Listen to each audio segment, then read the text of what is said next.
I am Matt Applegate. I'm an assistant professor of English and Digital Humanities at Malloy College. My name is Tom Kenny. I'm a professor here at Malloy College in the Communications Department. Hi, my name is Jamie Cohen, and I'm an assistant professor and program director of the new media program at Malloy College. Today we're going to be talking about virtual reality and augmented reality as part of the program and part of things that are working on in the industry itself. I think anything could be an advancement in technology. It comes down to what you label it as, and to me, as I just said, I label it as everything. Writing is a form of technology. Some of the latest the last couple of years has been virtual reality, augmented reality, 3D printing, voice control apps. In the most recent years, some of the biggest advancements are probably in the VR, AR, MR range. VR, being virtual reality, is headset-based operations where you look at two very close screens and you look at an immersive environment. AR means that you're holding a cell device or some sort of monitor device that allows you to see through the screen into some sort of environment that allows you to augment the reality. And mixed reality means you can interact with the digital objects that are through the screen, whether it be headset-based or phone-based. As an educator in this field, I think the advancements in technologies are phenomenal. It offers theoretical concepts that we haven't ever had before. It offers technological production that we've never worked with before. But I think what's most important is to figure out what's in the long run. I think what we have to realize is that people want to be mobile, and I think they also want to see stories that they can feel part of. So for me, I think the question of where these technologies are heading in an educational context comes back to teaching students how to care for their data and how to archive their data in a way that gives them some control over where it's going and what it's doing and who can access it and how.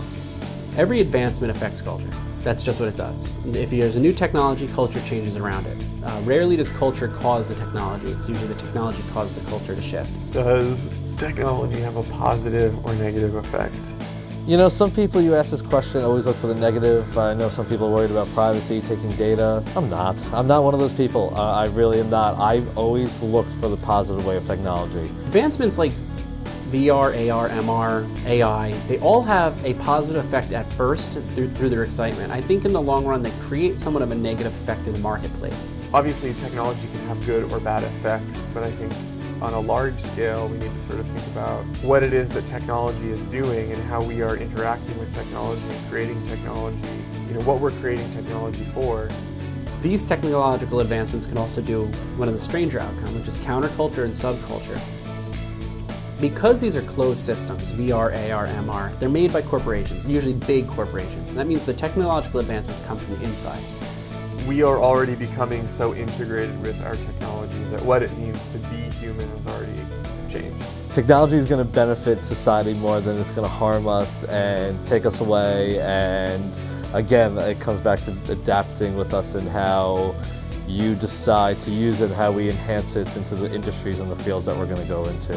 I think before we become elderly, or I think before our children's children are teenagers, I think there'll be a sentient robot. I think there'll be AI that has the idea of human thought or the ability to sense things as a human. Will they like us? That's another question. Would we be working for them, the machines? Probably. I don't know if we can create machines that have sentience within our lifetime or maybe ever. I don't know if it's possible. I think if robots become real, we're fucked. No, I'm just kidding. I think if robots were to become sentient, I would hope that they would look out for humans, since humans were the creator, in the way that we look out for God. Very scared about that question. That made me nervous. I would hope that machines would find the benefits of human and how we would be a resource for them, we would be a utility with them, and that we can work together as one instead of us being subservient to a robot, such as in many blockbuster movies that are out there. There will be a very high level of interaction, or human beings and technology will interact at a very high level with the potential of technology surpassing human thought and action. This is a video game. Right now you're in a video game. This world does not exist. This is all over. Yes, it is possible that we are already in a simulation.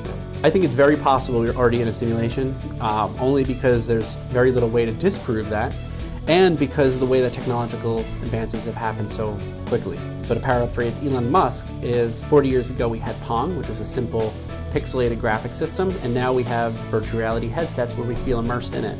which only tells us that if 40 years you go from pixels to VR, in 40 years you go from VR to simulation. In which case, at what point did the simulation start?